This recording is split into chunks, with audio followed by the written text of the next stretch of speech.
قرآن کے احکام پہ بھی مجھ کو چلا دے، قرآن کے احکام پہ بھی مجھ کو چلا دے۔ الحمدللہ رب العالمین والصلاة والسلام علی سید الانبیاء والمرسلین، اما بعد فاعوذ باللہ من الشیطان الرجیم، بسم اللہ الرحمن الرحیم۔ محترم ناظرین کرام، آپ دیکھ رہے ہیں پروگرام احکام قرآن۔ قرآن پاک کی آیات احکام ہمارے مطالعے میں رہتی ہیں۔ سورہ ابراہیم کی ایک آیت مبارکہ کے تحت ہم نے پچھلے پروگرام میں تفسیر بیان کی۔ سورہ ابراہیم 14 نمبر صورت ہے، اس کے بعد سورہ ہجر ہے، لیکن اس میں کوئی بھی آیت احکام ایسے نہیں تھی کہ جس کا انتخاب ہم کرتے۔ بعض علماء کرتے ہیں، کچھ آیات ایسی ہوتی ہیں، لیکن علماء احناف خاص طور پر ہم ان کو دیکھتے ہیں اور پھر ان آیات کا انتخاب کرتے ہیں۔ اس کے بعد 16 نمبر جو صورت ہے سورہ نحل، مکی کو کہتے ہیں نحل، تو 16 نمبر جو صورت ہے اس میں متعدد آیات مبارکہ ہیں جن کو فقہی احکام کے تحت یا فقہی احکام کی بنیاد کے طور پر یا نظیر کے طور پر بیان کیا جاتا ہے۔ اگرچہ کہ یہ صورت مکی صورت ہے، لیکن پھر بھی جو سورہ یونس کے بعد جو مکی صورتیں چلی ہوئی آ رہی ہیں ان کے مقابلے میں ان میں ایسی آیات مبارکہ زیادہ ہیں کہ جن کا تعلق آیات احکام سے ہے۔ بڑھتے ہیں پروگرام کے ہم اگلے حصے کی طرف اور دیکھتے ہیں کہ کن موضوعات پر آج جو ہے ہم بات کریں گے۔ قرآن رہنما ہے، جنت کا راستہ ہے۔ سورہ نحل اور اس کے تعارف کی طرف ہم جائیں گے۔ جی، آیات مبارکہ کا شان نزول کیا ہے؟ اب لفظ شان نزول ایک جامع لفظ ہے، اس سے بڑھ کر ہمیں کوئی بہتر لفظ نہیں ملا، ورنہ کوئی خاص شان نزول تو نہیں ہے، لیکن پس منظر ہم بیان کریں گے کہ پس منظر کیا ہے۔ جی، اس آیت مبارکہ سے حاصل ہونے والے پہلے تو فوائد کو بیان کریں گے کہ فوائد کیا حاصل ہو رہے ہیں، نکات، فوائد، اشارے، نقطے، اور اس کے بعد ہم اس بات کا جائزہ لیں گے کہ کون سے فقہی احکام ہیں کہ جو اس آیت مبارکہ کے تحت زیر بحث لاتے ہوئے ڈسکس کیے جا سکتے ہیں۔ تو چلتے ہیں پروگرام کے اگلے حصے کی طرف۔ ناظرین کرام، سورہ نحل جو ہے یہ مکی صورت مبارکہ ہے، اور ایک یا دو ایسی آیتیں ہیں جس کا استثناء کیا گیا ہے، اور اکثر علماء کی رائے یہی ہے کہ یہ جو صورت مبارکہ ہے یہ مکہ مکرمہ میں نازل ہوئی۔ نحل کہنے کی وجہ یہ ہے کہ یہ جو صورت مبارکہ ہے، نحل کہتے ہیں عربی میں مکھی کو، تو مکھی کا جو تذکرہ ہے، شہد کی مکھی کا جو تذکرہ ہے، اللہ رب العزت نے بہت تفصیل کے ساتھ بیان کیا ہے، اور کس طریقے سے شہد کی مکھی شہد نکالتی ہے، اللہ رب العزت نے کیا چیز ودیت کی ہے اس کی طرف، تو اس بات کو قرآن پاک نے بہت تفصیل کے ساتھ بیان کیا۔ چنانچہ فرمایا گیا وَأَوْحَى رَبُّكَ إِلَى النَّحْلِ، اللہ رب العزت نے شہد کی مکھی کی طرف وحی فرمائی کہ پہاڑوں میں جائے اور اپنے گھر بنائے، وَمِنَ الشَّجَرِ وَمِمَّا يَعْرِشُونَ، اور درختوں میں اپنے گھر بنائے اور اونچے چھپروں میں اپنے گھر بنائے، چھتوں میں یعنی کہ۔ تو یہی وجہ ہے کہ شہد کی مکھی یا تو پہاڑوں میں پائی جاتی ہے، یا درختوں میں اس کے چھتے ہوتے ہیں، یا پھر چھتوں میں اس کے چھتے ہوتے ہیں۔ فرمایا ثم کلی من کل الثمرات، جو پھل ہیں ان کو اے مکھی تم کھاؤ، فسلکی سبل ربک، اللہ کے جو عطا کردہ راستے ہیں ان راستوں پر چلو، ذللا، فرمایا کہ تو پھر ہر قسم کے پھلوں سے رس چوسو اور اپنے رب کے بنائے ہوئے آسان راستوں پر چلتی رہو۔ دور دراز نکل جاتی ہیں گھر بنانے کے بعد، واپس آتی ہیں تو انہیں پتہ ہوتا ہے کہ ان کے جو گھر ہیں وہ کہاں ہیں، یخرج من بطونہا شراب مختلف الوانہ، کہ ان کے پیٹوں سے رنگ برنگے مشروب نکلتے ہیں، فیہ شفاء للناس، یعنی شہد نکلتا ہے مختلف طرح کا، بیری کا شہد الگ ہے، چھوٹی مکھی کا الگ ہے، پڑی کا الگ ہے، پہاڑوں والی کا الگ ہے، رنگ مختلف، کوئی وائٹ ہوتا ہے، کوئی گولڈن ہوتا ہے، کوئی کالا ہوتا ہے، تو مختلف رنگ ہیں، اور یہ پینے کی چیز ہے، اس لیے مشروب کہا۔ عربی زبان میں پینے کی چیز کو مشروب کہتے ہیں۔ اللہ رب العزت نے ارشاد فرمایا شفاء للناس، اللہ رب العزت نے شفا رکھی ہے شہد میں۔ ان فی ذلک لآیۃ لقوم یتفکرون، اہل دانش کے لیے، تفکر کرنے والوں کے لیے بڑی نشانیاں ہیں۔ تو ایک نشانی کے طور پر جو شہد کی مکھی ہے، اس کا جو ایک نظام ہے، اللہ رب العزت نے اس کو بیان فرمایا۔ اب جو یہ تذکرہ ہوا کہ اوحیٰ ربک الی النحل، اللہ رب العزت نے شہد کی مکھی کی طرف وحی فرمائی۔ وحی صرف انبیاء کو ہوتی ہے۔ وحی کا جو ایک عام معنی ہے وہ ہے اپنا پیغام پہنچانا۔ تو ہر طبقے کو پیغام مختلف طریقے سے پہنچتا ہے۔ انبیاء کو جو پیغام پہنچے وہ وحی کہلاتا ہے، نیک بندوں کو جو پیغام پہنچے وہ الہام کہلاتا ہے۔ اب یہاں تو ہے کہ شہد کی مکھی کی طرف وحی کی، یعنی شہد کی مکھی کی طرف جو ہے پیغام پہنچایا۔ جو نیک بندے ہیں ان کے پیغام پہنچانے کا تذکرہ بھی موجود ہے۔ فرمایا وَأَوْحَيْتُ إِلَى الْحَوَارِيِّينَ، جب میں نے حواریین کی طرف الہام فرمایا۔ تو غیر نبی کے ساتھ انسانوں میں جب وحی کا لفظ آئے گا، اس سے مراد الہام ہوتا ہے، وہ نیک بات جو ان کے دل و دماغ میں ڈالی جاتی ہے۔ وسوسہ شیطان کی طرف سے ہوتا ہے، الہام اللہ کی طرف سے ہوتا ہے۔ الہام ایک پاکیزہ خیال ہوتا ہے، اور تصوف کی دنیا میں تو اس کی بڑی اہمیت ہے۔ اولیاء اللہ جو ہے جس موقع پر کوئی نیک بات دل میں آئے، اس کے ہزارہا نکات تلاش کرتے ہیں، اور اس کو نہ جانے کیا سمجھ کے عمل کرتے ہیں۔ ان باتوں کو آزمائش، امتحان، نیک شگون، بڑی اس کی تعبیریں موجود ہیں۔ لیکن بات یہ ہے کہ یہاں بات ہو رہی ہے شہد کی مکھی کی۔ ناظرین کرام، شہد کی مکھی کی بات ہو رہی ہے تو جانوروں کی مختلف قسمیں ہیں۔ ایک چوپائے ہیں، دوسرے جو جانور ہیں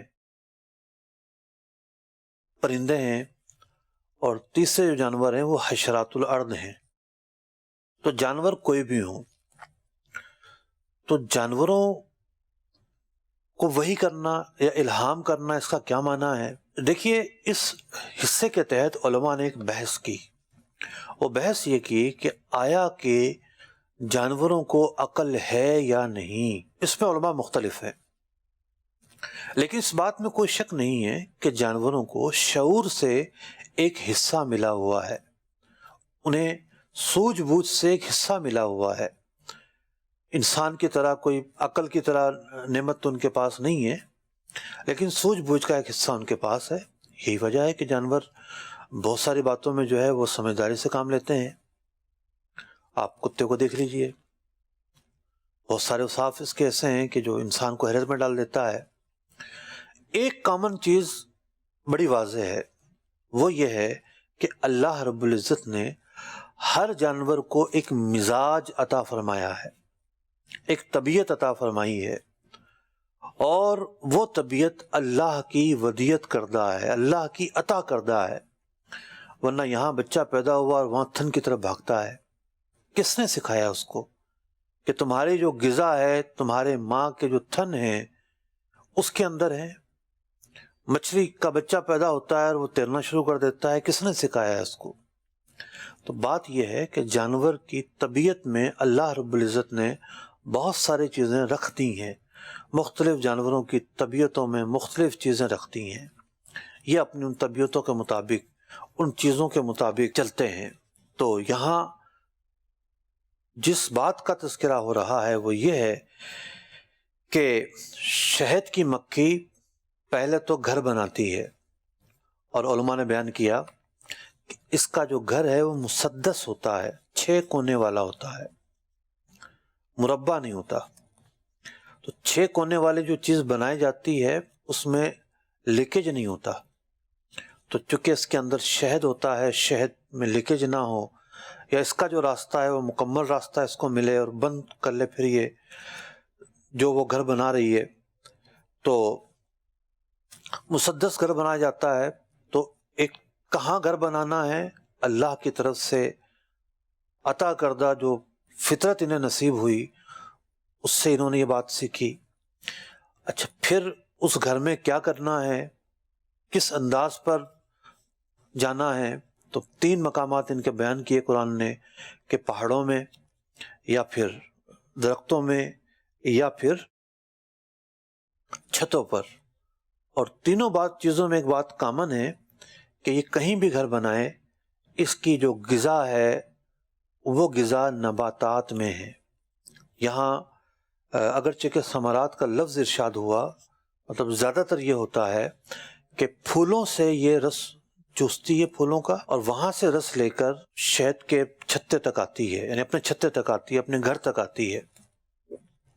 ناظرین کرام، علماء نے بیان کیا کہ مطلب رس تو کیسے چوسے گی؟ یہ ہوتا یہ ہے کہ اس پتے پر جو شبنم گری ہوتی ہے، یہ اس شبنم کو جو ہے اپنے جسم میں لیتی ہے، ایک پانی کی طرح اس کو پیتی ہے، سیر ہو جاتی ہے تو پھر تھوڑا اور لے کر منہ میں رکھتی ہے۔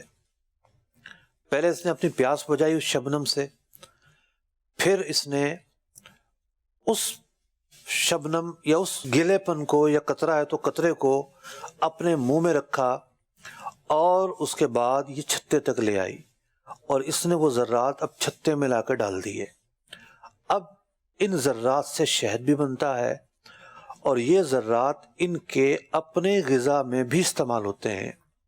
جب وہ بیٹھی رہتی ہیں چھتے پر تو اس چھتے سے بھی یہ غذا حاصل کرتی ہیں۔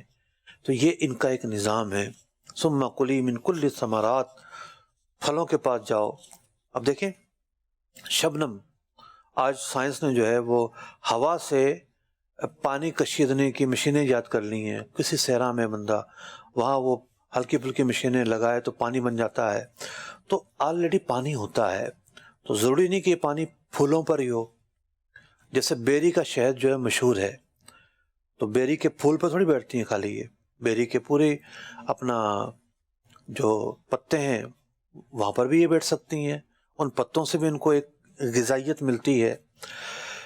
تو یوں جو شبنم ہے وہ مختلف پتوں وغیرہ پر، نباتات پر ہوتی ہے، یہ وہاں سے لیتی ہیں۔ میں گیا تھا ایک مرتبہ ایک پہاڑی علاقے میں، کوئٹہ سے آگے جانا ہوا تھا، تو وہاں جو ایک شخص شہد بیچ رہا تھا۔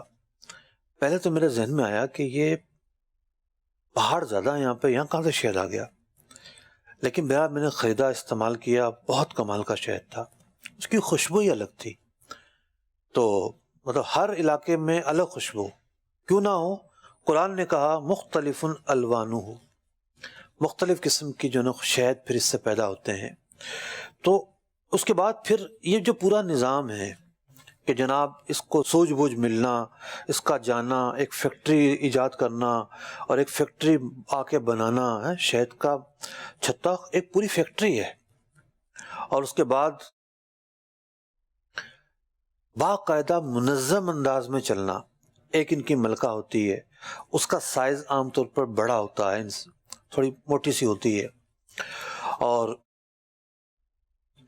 اس ملکہ کی تابع داری کرنا، آواز کے دوش پر چلنا، یعنی کہاں جانا ہے کہاں نہیں، ایک آواز نکلتی ہے ان کے منہ سے، اس آواز کو یہ فالو کرتی ہیں، اس کمانڈ کے طور پر نکالی جاتی ہے۔ تو یہ پورا ایک نظام جو ہے قرآن نے بیان کیا، ان فی ذلک لآیۃ لقوم یتفکرون، اس بات میں نشانی ہے غور و فکر کرنے والوں کے لیے۔ تو یہ تو ایک وجہ تسمیہ تھی کہ سورۃ مبارکہ ہے سورہ نحل، اور قرآن پاک میں اس سورت میں جو نحل کا لفظ آیا ہے اس کے علاوہ کہیں بھی نحل کا لفظ موجود نہیں ہے۔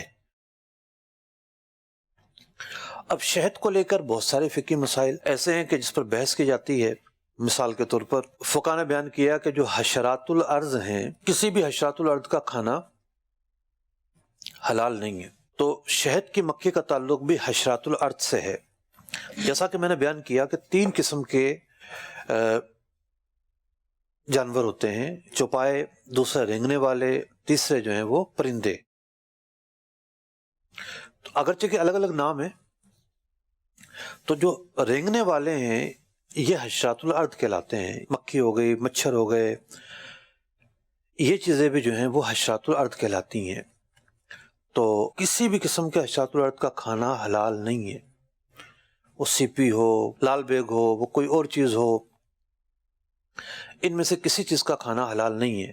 تو ایک تو یہ مسئلہ پتہ چلا کہ جو شہد کی مکھی کے منہ سے نکلے گا شہد، وہ تو حلال ہے، لیکن خود یہ چونکہ حشرات الارض ہے یہ حلال نہیں ہے. اب بات آ جاتی ہے ان کے بیچنے پر. تو ویسے تو حشرات الارض کی خرید و فروخت نہیں ہوتی عام طور پر، لیکن جہاں ہوتی ہے اس کا کوئی فائدہ ہے تو وہاں جواز بھی ہے. مثال کے طور پر ریشم کا جو کیڑا ہے وہ ایک بیج کے طور پر اس کی خرید و فروخت ہوتی ہے، اس کا جواز بیان کیا گیا ہے. اسی طریقے سے شہد کی مکھیوں کی بھی فارمنگ ہوتی ہے. تو آج کل تو بڑا عجیب و غریب ماحول ہے، بہت ساری طرح کے شہد آ گئے ہیں. جنگل کا شہد ہے جناب، یہ تو اپنا ایسے بھی لوگ ہیں کہ شہد کی مکھیاں رکھی ہوئی ہیں اور ان کے سامنے شیرہ رکھا ہوا ہے، یعنی چینی کا گھلا ہوا پانی یا پکا ہوا پانی. تو جو شیرہ ہے وہ مکھیاں اس پہ بیٹھتی ہیں، پھر آ کے وہ نکالتی ہیں. اس کے اندر ظاہر بات وہ چیز نہیں ہوگی کہ جو تاثیر ایک نیچرل چیز میں ہوتی ہے یا ایک جنگل کی چیز میں ہوتی ہے، وہ تاثیر اس کے اندر نہیں ہوگی. تو بات یہ ہو رہی تھی کہ کئی فقہی مسائل ایسے ہیں کہ جن کا تعلق جو ہے وہ شہد کی مکھیوں سے ہیں. شہد کی خرید و فروخت جائز ہے، شہد کا استعمال جائز ہے، کیوں نہ جائز ہوگا؟ قرآن پاک نے تو شفا کہا ہے. اب اس شفا کہنے پہ بھی اعتراض ہوتا ہے کہ جی ہر ایک کے لیے تو شفا نہیں ہے، کیونکہ اس کی تاثیر گرم ہوتی ہے. اب کسی کو دست لگے ہوں، پیچس لگے ہوں، جلاب لگے ہوں اور وہ جو ہے شہد پی لے تو اس کو تو نقصان پہنچے گا. تو دنیا میں ہر چیز کی ایک بینیفٹ ہے، اور ہر چیز ہر ایک کو راس نہیں آتی، اس بات میں کوئی شک نہیں ہے. مزاج بھی اللہ کے بنائے ہوئے ہیں. تو اللہ تعالیٰ نے شفا رکھی ہے، کئی اعتبار سے شفا ہے. اب مثال کے طور پر شفا ہونے کا مطلب یہ تو نہیں ہے کہ آپ 2-3 بوتلیں شہد کی پی جائیں، ٹھیک ہے، تو پھر جو اثر ہوگا آپ کا پتہ چلے گا آپ کو. یہ بھی نہیں کہ جناب ایک قطرہ کسی نے چکھا اور جلاب کا کوئی مریض ہے اور اس کو نقصان پہنچ گیا، ایسا بھی نہیں ہے. تو کتنا لینا ہے، کس وقت میں لینا ہے، یہ الگ بات ہے. لیکن شہد کا شفا ہونا، مطلب 1500 سال پہلے قرآن نے بیان کیا، 1500 سال پہلے تو سائنسی لیبارٹریز نہیں تھیں، لوگوں کے تجربات ضرور تھے. ان تجربات کی روشنی میں بہت ساری جڑی بوٹیوں سے لوگ علاج بھی کرتے تھے، اور یقینی طور پر ان کو اس زمانے میں بھی پتا ہوگا کہ شہد میں شفا ہے. یہ اللہ رب العزت نے بطور امتنان، احسان جتلانے کے طور پر بیان کیا ہے، اور ان لوگوں کے لیے بیان کیا جن کو نہیں پتا اور وہ قرآن سے سننا چاہتے ہیں کہ شہد میں شفا ہے، تاکہ وہ اس بات کو یقین کے ساتھ جان سکیں. تو قرآن نے یہاں یہ فرمایا کہ شہد میں شفا ہے. تو یوں کچھ مسائل وہ تھے اس پس منظر میں کہ جن کا جو تعلق ہے وہ تعلق تھا فقہی مسائل کے ساتھ. لیکن جیسا کہ آپ جانتے ہیں کہ آج ہم نے انتخاب اس آیت نمبر 68 یا اس کے بعد جو آیت پڑھی گئی اس سے نہیں کیا ہم نے. ہمارا اصل جو انتخاب ہے آج وہ ہے سورہ نحل کی آیت نمبر 5، 6، 7 اور 8. آئیے سب سے پہلے تو ہم آیت نمبر 5 کی طرف بڑھتے ہیں اور پھر ہم اپنی گفتگو کو اس کے بعد جاری رکھیں گے. قرآن رہنما ہے، جنت کا راستہ ہے. وَالْأَنْعَامَ خَلَقَهَا لَكُمْ فِيهَا دِفْءٌ وَمَنَافِعُ وَمِنْهَا تَأْكُلُونَ. ترجمہ کنز الایمان. اور چوپائے پیدا کیے، ان میں تمہارے لیے گرم لباس اور منفعتیں ہیں، اور ان میں سے کھاتے ہو. چوپائے جو ہیں انسان کے ساتھی ہیں، انسان کی ضرورت ہے. یعنی انسان مویشیوں کو جو ہے وہ اپنے ساتھ ہمیشہ سے رکھتا رہا ہے۔ چوپایوں میں دو طرح کے جانور ہوتے ہیں، ایک جن کو ہم مویشی کہتے ہیں اور پھر عام میں انہیں پالتو جانور بھی کہتے ہیں، اور دوسرے جانور ہوتے ہیں وحشی جانور، جیسا کہ ہرن کا کھانا حلال ہے، لیکن ہرن جو ہے پالتو جانور نہیں ہے، یہ جنگلوں میں رہنے والا جانور ہے، یہ گائے کی طرح، بکری کی طرح، بھیڑ کی طرح اس کی فطرت نہیں ہے، بلکہ اس کے اندر ایک عجب طبیعت ہے، تو اس کو جنگل چاہیے۔ تو قربانی کے مسئلے میں جو حلال جانور ہیں اس میں پالتو جانور اور وحشی جانور کا فرق رکھا گیا ہے۔ قربانی کے لیے ضروری ہے کہ پالتو جانور ہو، حلال ہو لیکن وحشی ہو، اس کی قربانی نہیں ہوگی، جیسے ہرن کی قربانی جائز نہیں ہے۔ اسی طریقے سے بعض ایسے جانور ہوتے ہیں جیسے مارخور بھی پالتو جانور نہیں ہے، لہٰذا اس کی قربانی بھی نہیں ہوگی۔ بعض برفانی بکرے ٹائپ کے ہوتے ہیں، بالکل الگ ہوتے ہیں، اگر تو وہ جنگلی ہیں، وحشی ہیں، ان کی جنگلی کا لفظ تو ہمارے یہاں جو بکرے ہیں ان کے لیے بولا جاتا ہے، وحشی دیکھا جائے گا جو فقہاء نے تعریف بیان کی ہے۔ تو ناظرین کرام، چونکہ دو طرح کے یہ چوپائے ہیں، ایک وحشی ہیں اور ایک پالتو ہیں، اور حلال میں بھی دو طرح کے ہیں، وحشی اور پالتو، تو انسان جو ہے پالتو جو جانور ہیں انسان کی ضرورت بھی ہے، کھانے کے اعتبار سے بھی ضرورت ہے، لباس کے اعتبار سے بھی ضرورت ہے، اور سواری کے اعتبار سے بھی ضرورت ہے، نقل و حمل کرنے کے ٹول کے طور پر بھی ضرورت ہے۔ تو پچھلی آیات کے اندر جو پس منظر چل رہا ہے اس میں اللہ رب العزت اپنے احسانات، انسان کو دی ہوئی جو عطائیں ہیں ان کا بیان فرما رہا ہے، اور جو پچھلی آیات مبارکہ ہیں اللہ رب العزت اس میں یہ بیان فرما رہا ہے کہ خلق السماوات والارض بالحق تعالی عما یشرکون، اللہ تعالیٰ نے زمین پیدا کیا، آسمان پیدا کیے، خلق الانسان من نطفے سے انسان کو پیدا کیا، تو یہ ایک تخلیق بیان ہو رہی ہے۔ پھر جب انسان کو پیدا کیا تو انسان کو اللہ تعالیٰ نے یہ نعمتیں عطا کیں، تو یہ اس کا ایک پس منظر ہے۔ لیکن آیت نمبر 5 جو ہے اس میں فرمایا والانعام، جو چوپائے ہیں، خلقھا لکم، ہم نے تمہارے لیے پیدا کیے ہیں، یعنی تمہاری ضرورت ہے، ان ضرورتوں کو تم ان سے پورا کرتے ہو۔ فیہا دفء، اس میں تمہارے لیے لباس ہیں۔ ناظرین کرام، قرآن کے ایک لفظ نے بہت سارے فقہی احکام بیان کر دیے۔ جانور سے لباس دو طرح سے بنے گا، ایک اس کے بالوں سے بنے گا، پہاڑی جو بکرے ہوتے ہیں بڑے بڑے ان کے بال ہوتے ہیں، وہ بال حاصل کیے جاتے ہیں۔ اسی طریقے سے بھیڑ کی جو اون ہے اس سے جو ہے وہ مطلب کہ کپڑا بنتا ہے الگ طرح کا، گرم کپڑے بنتے ہیں۔ ایک ذریعہ جو ہے لباس کا جو جانوروں سے حاصل ہونے والی چیزیں ہیں وہ بال ہیں یا اون ہے، اور جو دوسرا حصہ ہے وہ کھالیں ہیں۔ کھال سے جو ہے انسان لباس بناتا ہے، اور جانوروں سے بنائے گئے لباس تمام ہی انبیاء علیہ السلام نے ملبوس فرمائے ہیں، حلال ہے۔ آج کے زمانے میں مختلف دنیا کے ایریاز ہیں، کراچی میں ایک مارکیٹ ہے، میں ترکی جب جانا تھا تو وہاں جانا ہوا میرا، تو میں نے کہا بھی یہ کوٹ جو ہے کس چیز سے بنایا آپ نے؟ کہنے لگے یہ گائے کی کھال سے بنایا ہے، پورا کوٹ جناب گائے کی کھال سے۔ وہ ان ایریاز کے لیے تھا کہ جہاں پر بارش بھی زیادہ ہوتی ہے اور سردی بھی زیادہ ہوتی ہے۔ یہ جو کھال کا بنایا ہوا کوٹ ہوتا ہے بھاری ضرور ہوتا ہے، لیکن یہ چکنا ہوتا ہے، پانی پڑتا ہے تو پانی جذب نہیں ہوتا، اس میں کچھ کیمیکل بھی پھر اوپر لگا کر رکھتے ہیں، پانی جذب نہیں ہوتا۔ پانی جذب نہیں ہوتا تو بارش میں بندہ پہن کے آرام سے نکل رہا ہوتا ہے۔ اب بارش میں کسی نے کوٹی پہن لی جرسی ان کی، ٹھیک ہے، بارش ہوگی تو کیا ہوگا، ساری بھیگ جائے گی اور بھی بندہ ٹھنڈا ہو جائے گا۔ اب کھال کی بنی ہوئی چیزوں میں کتنے فائدے، یہ تو کوٹ کی بات کر رہا ہوں میں جو آج بھی کھالوں سے بنایا جا رہا ہے۔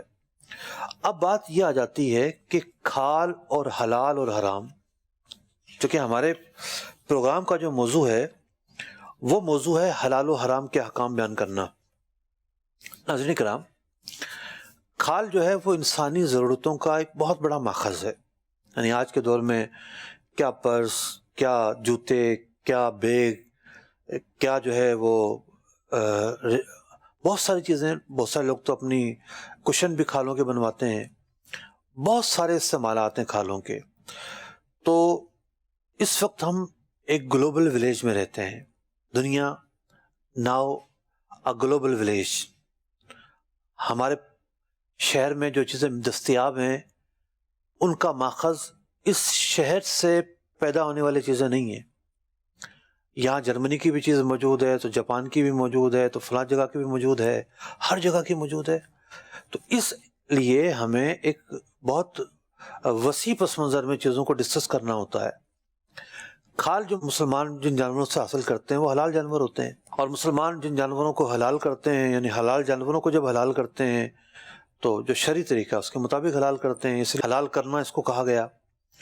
تو شرعی طریقہ یہ ہوتا ہے کہ وہ تکبیر پڑھ کے مقررہ مقام پر چھری پھیر کر ذبح کرتے ہیں۔ اس طریقے سے گوشت کھانا بھی حلال ہو گیا، اور وہ گوشت پاک بھی ہو گیا، چربی بھی پاک ہو گئی۔ مطلب جو خون بہے گا، دم مصفوع جو ہوگا وہ ضرور ناپاک ہے، لیکن جو گوشت میں خون رہ گیا وہ پاک ہے۔ اسی طریقے سے جو چربی ہے وہ پاک ہے۔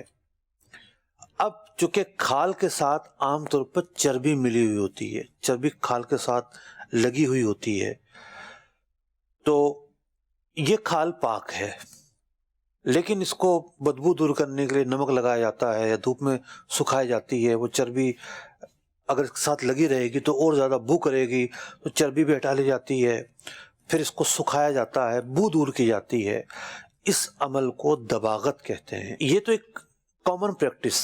اب ایک دوسری جہت کہ جانور تھا، مطلب خنزیر کو چھوڑ دیں آپ، اس کا تو حکم بالکل ہی الگ ہے نا۔ خنزیر کے علاوہ کوئی اور جانور تھا، جیسے مثال کے طور پر بکرا ہی تھا، لیکن اس کو جھٹکے سے مارا گیا، کسی نے اٹھا کے تلوار ماری، اس کی گردن جا کے دور پڑی، غیر مسلم نے ماری، ٹھیک ہے۔ تو ایک تو طریقہ وہ اختیار نہیں کیا گیا کہ جو ذبح کا طریقہ تھا، دوسرا کوئی ملحد ہے مثال کے طور پر، کوئی بت پرست ہے، تو وہ تو اہل ہی نہیں ہے حلال کرنے کے لیے۔ اب معاملہ یہ ہوا، اور آج کے دور میں جو نصارہ ہیں انہوں نے بھی جو ہے وہ تکبیر کہہ کے جانور حلال کرنا چھوڑ دیا ہے۔ یہودیوں کے ہاں جو محقق علماء ہیں وہ یہ کہتے ہیں کہ وہ لوگ پہلے جانوروں میں تکبیر پڑھ لیتے ہیں، بعد والوں میں نہیں پڑھتے، جن میں نہیں پڑھتے وہ حلال نہیں ہوں گے۔ پھر مطلب اہل کتاب جو ہے، یہودی اور نصارہ اہل کتاب میں آتے ہیں، لیکن نصارہ نے فی زمانہ تکبیر پڑھ کے ذبح کرنا چھوڑ رکھا ہے، یا تکبیر تو پڑھیں لیکن اس تقاضے کے مطابق ذبح نہ کریں، مثال کے طور پر کرنٹ دے کر مار دیں یا گولی سے مار دیں۔ مطلب علماء کا اس بارے میں اختلاف ہے کہ جو گولی سے شکار کرنا ہے اس کا کیا حکم ہوگا، وہ تو ایک الگ صورت ہے، وہ ذبح استراری کہلاتا ہے، حلال ہے یا نہیں ہے دو مختلف اقوال ہیں۔ لیکن کھڑے جانوروں کو گولی سے مار دیں اور وہ مر جائے وہ تو کوئی بھی حلال نہیں کہے گا۔ تو بات یہ ہے کہ غیر مسلم نے جانور مار دیا، اب یہ تو حلال ہے ہی نہیں، اگرچہ کہ بکرا ہے۔ اس میں دو خرابیاں پائی جائیں گی۔ پہلی خرابی یہ ہے کہ اس کا گوشت، پوشت، چربی ناپاک ہو گئی ہے، ناپاک ہے۔ یہ اس کا پہلا وہ ہے نتیجہ ہے۔ دوسرا نتیجہ یہ ہے کہ اس کا کھانا حلال نہیں ہے، اس کا کھانا حلال نہیں ہے۔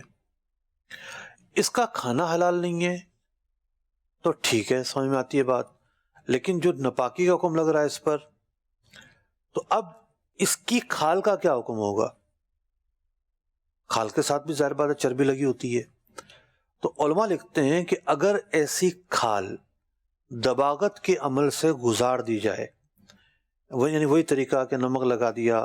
پہلے تو کھال کو پروڈکٹ بنانے کے لیے لا محالہ چربی دور کی جاتی ہے، چربی دور کر دی، ٹھیک ہے، تو کھال بالکل ایک پلین ہو گئی. پھر اس کی بو دور کر دی، وہ دھوپ میں ڈال کر کی ہو، نمک لگا کر کی ہو، تو یہ جو کھال ہے بو دور کرنے سے اس میں دباغت کا عمل ہو گیا. اب یہ کھال پاک ہو گئی. مسلمان نے شرعی طریقے سے ذبح کی تھی تو پہلے ہی پاک تھی، لیکن اگر غیر مسلم نے غلط طریقے سے جانور مارا، کھال دباغت کے بعد اس کی بھی پاک ہو گئی. یہ استعمال کی جا سکتی ہے، ایک مسلمان استعمال کر سکتا ہے. تو یہ ایک مسئلہ ہے، چونکہ ہمارے ہاں بہت سارے آئٹم، جوتے ہو گئے، جیکٹیں ہو گئیں، اور کئی ایسی چیزیں ہو گئیں، ٹوپیاں مل رہی ہوتی ہے، لومڑی کی بنی ٹوپیاں، جناب لومڑی کی پوچھ کی ٹوپیاں ہیں، فلاں فلاں چیزیں ہیں، ڈفرینٹ آئٹم ملتے ہیں جو باہر سے بھی آتے ہیں. تو اگر غیر مسلم کا مارا ہوا جانور ہے لیکن یہ تقاضے پورے ہو جائیں تو وہ کھال پاک ہو جاتی ہے، اور عام طور پر یہ تقاضے پورے ہو جاتے ہیں، ورنہ کھال پروڈکٹ کی طرف آئے گی ہی نہیں. ناظرین کرام، اب یہاں قرآن پاک نے کھال کا تذکرہ کیا کہ جناب تم ان کی کھالوں سے نفع اٹھاتے ہو، یعنی تم ان سے لباس بناتے ہو. لباس کس سے بناتے ہیں؟ دو ہی صورت ہے، یا تو بالوں سے بنے گی یا کھال سے بنے گی. اب یہاں ایک سوال اور زیر بحث آتا ہے، وہ یہ زیر بحث آتا ہے کہ جو حرام جانور ہیں کیا ان کی کھال استعمال کر سکتے ہیں؟ ہم نے خنزیر کو تو الگ کیا ہے، وہ تو نجس العین ہے، اور اس کے کسی بھی جزء کا استعمال کرنا مسلمان کے لیے حلال نہیں ہے، اگرچہ کہ اس کی کھال ہی کیوں نہ ہو، اگرچہ کہ دباغت ہی کیوں نہیں ہو گئی ہو. مسلمان خنزیر کی کوئی بھی چیز استعمال نہیں کر سکتا. بقیہ جو حرام جانور ہیں، لومڑی ہے، چیتا ہے، کوئی اور جانور ہے، تو اگر دباغت دے دی گئی ہے تو اس کی کھال استعمال کرنا بھی حلال ہے. بعض محدثین نے کلام کیا ہے کہ جی کچھ روایتوں میں منع ہے اور کچھ روایتوں میں اجازت دی گئی ہے، تو اس کی تطبیق پھر یہ بیان کی ہے وہاں پر کہ جن روایتوں میں منع ہے اس سے مراد ہے مکروہ تنزیہی ہونا، ناپسندیدگی کا پہلو رکھا گیا ہے، اور جن روایتوں میں اجازت دی گئی ہے تو وہاں یہ ہے کہ اباحت اور حلت مراد ہے. اباحت اور حلت کا مطلب یہ ہے کہ استعمال کیا جا سکتا ہے. اب ناپسندیدگی کی کیا وجہ ہے؟ اس کی ایک وجہ ہے وحشت. جو درندہ ہے اس کی فطرت میں درندگی ہے کہ انسان اس کے قریب کیوں جائے، اس کی اعضاء کے بھی قریب کیوں جائے. اور بعض علماء نے بیان کیا کہ اس کی ایک وجہ ہے انسان کا اپنا تکبر اور رعونت، تفاخر کرے گا. ہوتا ہے نا بعض لوگ شیر مار کے، بھلے شیر مارا نہ ہو، کھال مارکیٹ سے خرید کے بھوسا وسا بھر کے رکھتے ہیں اس کے اندر کہ جی شیر کھڑا ہے، تو وہ ایک فخر، تفاخر اور فلاں فلاں چیزیں اس کا اظہار ہو رہا ہوتا ہے. میں گھر میں گیا تو ایک صاحب نے کہا کہ جی یہ 12 سنگے کا منہ ہے اور سینگ ونگ لگے ہوئے تھے، یہ اتنے $1000 کا آیا ہے. مطلب یہ ساری باتیں جو بتانے کا مقصد تھا، ایک ذرا ہو سکتا اچھی نہیں ہے تو ان کی، مطلب جو تفاخر یا تکبر ہے اس کا تعلق دل سے ہے، ہم کسی پہ بدگمانی نہیں کرتے. لیکن کچھ لوگ وہ ہوتے ہیں کہ جو پھر رعونت اور تکبر اور بہت ساری غلط جو نیتیں ہوتی ہیں وہ ان کے اندر آ جاتی ہیں اور یہ اس کا سبب بنتا ہے، تو اس لیے ناپسندیدہ قرار دیا گیا. تو فرمایا کہ جو جانور ہیں اللہ رب العزت نے تمہارے لیے پیدا کیے اور اس میں تمہارے لیے گرم لباس ہیں، ومنافع، اور بہت سارے فائدے ہیں. مطلب ان کا دودھ فائدے مند، ان کا گوشت فائدے مند، ان کے بال سے انسان فائدہ اٹھائے، ان کی کھال سے فائدہ اٹھائے، ان کی ہڈیوں سے جو ہے مختلف چیزیں بنائی جائیں، ان کے دانتوں سے مختلف چیزیں بنائی جائیں، ان کی جو ہے وہ جو اعضاء ہیں جیسے آنتے وغیرہ ہیں اس سے فیڈ بنائی جائے، ان کے گوبر سے کھاد بنائی جائے، ان کے گوبر سے اوپلے بنائے جائیں، تو منافع ہی منافع ہیں. تو فرمایا کہ لکم فیہا دفء و منافع، گرم لباس تم ان سے حاصل کرتے ہو اور منافع اٹھاتے ہو. ومنہا تأکلون، اور کتنے ہی ایسے چوپائے ہیں کہ جن کا تم گوشت کھاتے ہو، یعنی وہ حلال ہیں اس لیے گوشت کھاتے ہو. تو یہ تو تھی آیت نمبر 5. بڑھتے ہیں آیت نمبر 6 کی طرف. قرآن رہنما ہے، جنت کا راستہ ہے. وَلَكُمْ فِيهَا جَمَالٌ حِينَ تُرِيحُونَ وَحِينَ تَسْرَحُونَ.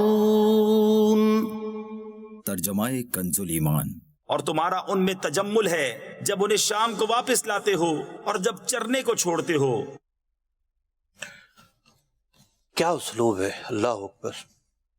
ہم تو چونکہ اس وقت زیادہ تر لوگ شہروں میں رہتے ہیں. کراچی کی آبادی 2.5-3 کروڑ کی ہے، ٹھیک ہے. یہاں کہاں جانور ہیں گھروں میں؟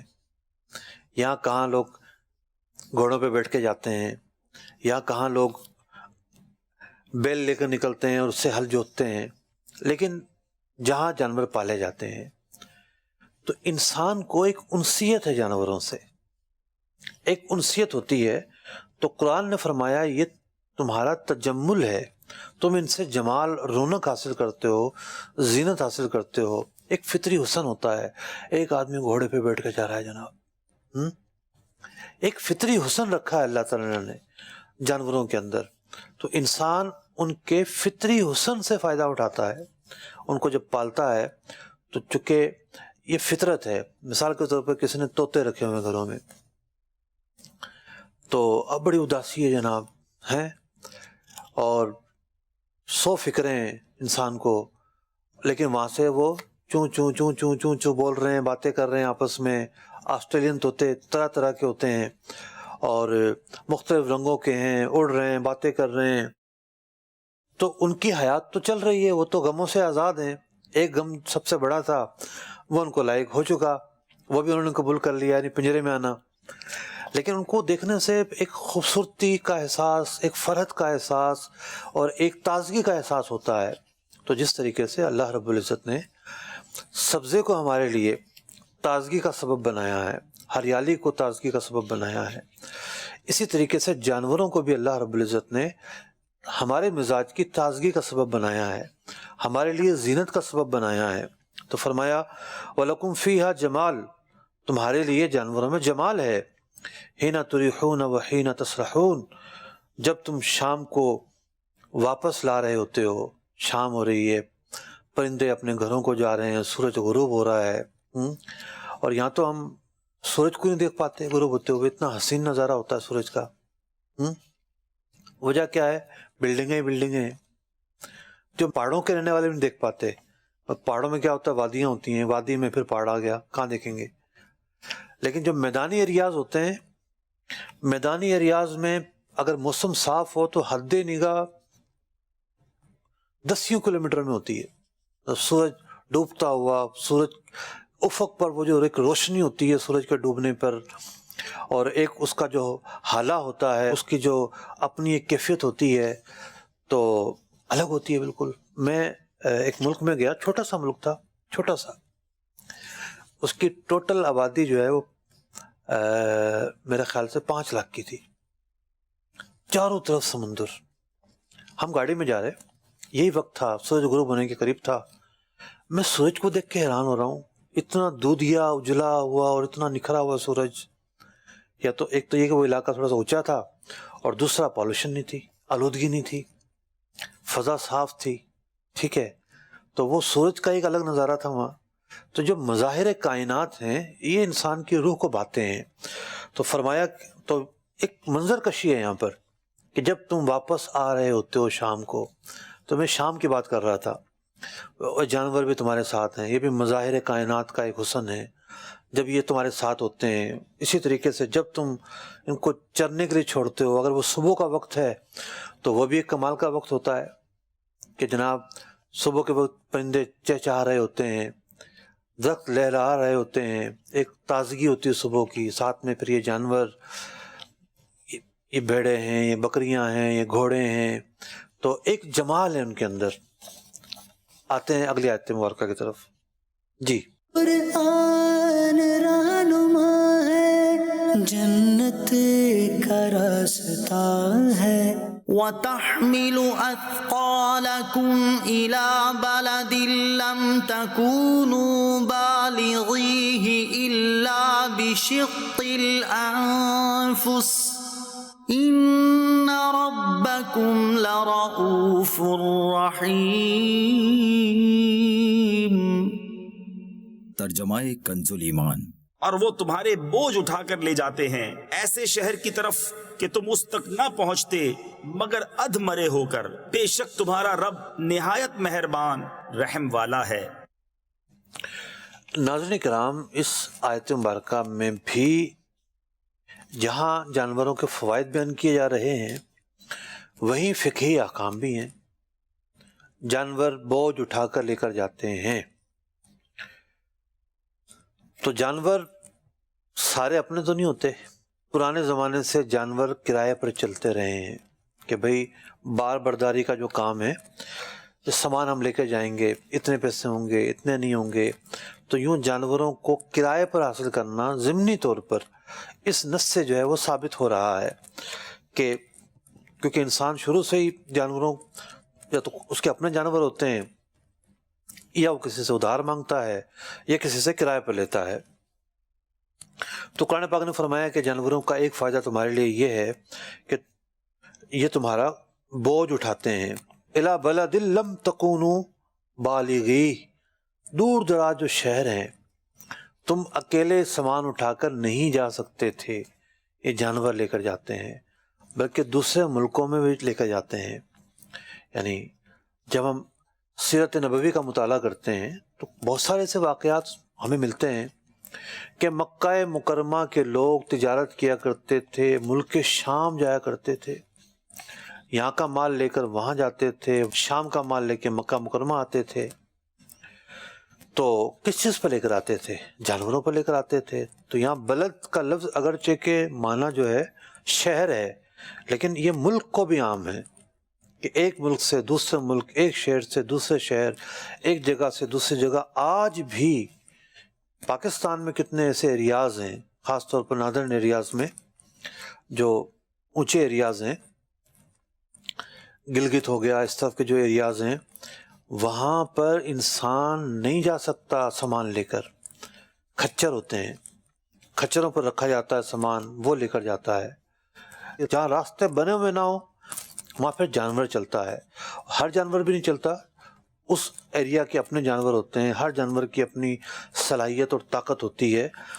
تو ایک بات ہماری فقہی طور پر یہ سامنے آئی کہ جانوروں کو کرائے پر لینا یہ بھی جائز ہے، اور مقرر کرنا ہوگا کتنا سامان ہوگا، کہاں پہنچایا جائے گا، کہاں نہیں پہنچایا جائے گا۔ جو دو طرح کی چیزیں کرائے پر لی دی جاتی ہیں، ایک انموویبل پراپرٹیز یعنی جیسے گھر ہو گئے پراپرٹیز، اور ایک موویبل تھنگس۔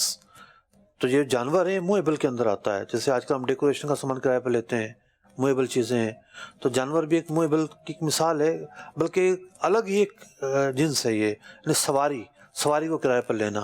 تو پرانے وقتوں سے یہ ہوتا رہا، سواری نقل و حمل کے لیے بھی استعمال ہوتی رہی اور سوار ہونے کے لیے بھی استعمال ہوتی رہی۔ انسان جانوروں پر سوار ہو کر ایک شہر سے دوسرے شہر جاتے تھے۔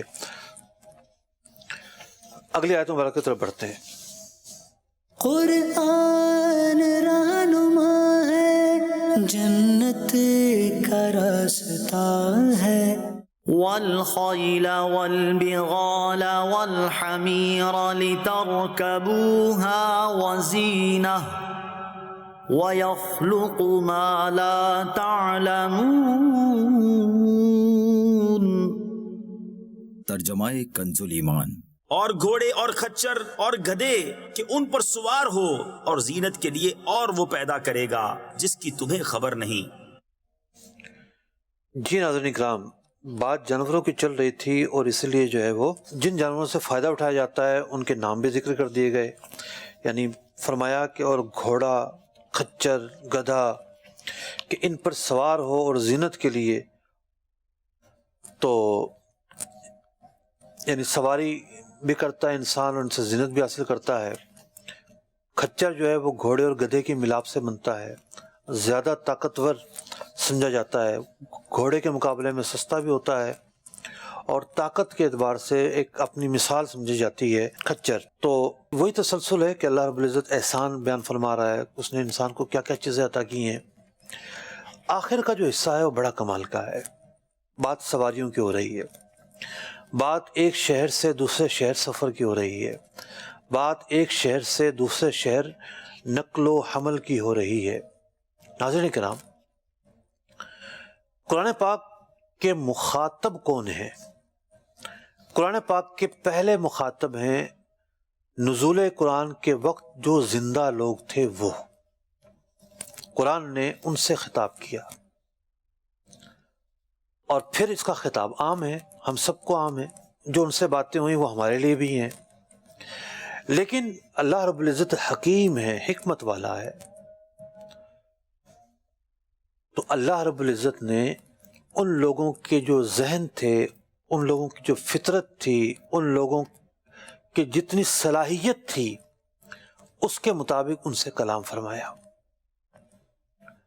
یہی وجہ ہے کہ قرآن پاک نے راکٹ، سیارے اور ہوائی جہاز اور یہ چیز اور وہ چیز، یہ جو ایجادات ہیں، ان کا تذکرہ صراحتاً نہیں کیا. کیوں؟ آج سے 1500 سال پہلے ان کا تذکرہ کیا جاتا. اللہ تعالیٰ نے تو قرآن نازل کیا ہدایت کے لیے. کہتے ہیں کیا باتیں ہو رہی ہیں، ہمارے ذہنوں سے ماورا ہیں، کیسے سمجھتے، کس طرح سمجھتے. لیکن بہت ساری باتیں قرآن پاک نے اشارتاً بیان کر دی. تو یہاں فرمایا وَيَخْلُقُ مَا لَا تَعْلَمُونَ، اور اللہ وہ چیزیں بھی بنائے گا، تمہیں ودیت کرے گا، وہ شعور تمہیں عطا کرے گا، تمہیں وہ شعور اور عقل کے وہ کمالات تمہیں عطا کرے گا کہ وہ چیزیں تم بناؤ گے اللہ کی دی ہوئی طاقت سے، کہ جو آج موجود نہیں ہے. تسلسل اور سیاق سواری کا ہے، ذرائع نقل و حمل کا ہے. تو قرآن نے یہاں اشارے کے طور پر جو جدید مواصلاتی نظام ہے اس کا بھی بیان فرما دیا. محترم ناظرین کرام، قرآن پاک میں بہت کچھ ہے، لیکن سیکھنے والا ہو اور سکھانے والا ہو. اور تیسری چیز بڑی اہم ہے، وہ ہے ماحول. مطلب آپ بیٹھے ہوئے ہیں یوٹیوب پر، کوئی دیکھ رہے ہیں، ٹانگیں آپ کی اوپر ہیں، یہاں بچے رو رہے ہیں، یا وہاں کوئی ڈرامہ دیکھ رہا ہے، یا وہاں کوئی گانے چل رہے ہیں. مطلب یہ تو ماحول نہیں ہے. ایک مجلس علماء جو ہیں یہ اس کا اصل ماحول ہوتے ہیں. سیکھنے کی جو جگہ ہیں، سیکھنے کے جو مواقع ہیں، سیکھنے کا جو ماحول ہے، جب اس تناظر میں جب آپ قرآن سیکھتے ہیں، سکھاتے ہیں، تو پھر قرآن کی جو روح ہے وہ ہمارے اندر اترتی چلی جاتی ہے. یعنی قرآن کا دیا ہوا جو سبق ہے وہ ہمارے اندر اترتا ہوا چلا جاتا ہے. تو اللہ رب العزت قرآن پاک کا فہم عطا فرمائے، اور قرآن پاک سے محبت عطا فرمائے، تلاوت قرآن سے، فہم قرآن سے، علوم قرآن سے ہمیں الفت نصیب فرمائے، اور ہمیں عبور اور انسیت اور ملکہ اور کمال بھی عطا فرمائے. آمین بجاہ النبی الامین صلی اللہ تعالی علیہ وسلم. قرآن کے احکام پہ بھی مجھ کو چلا دے، قرآن کے احکام پہ بھی مجھ کو چلا دے.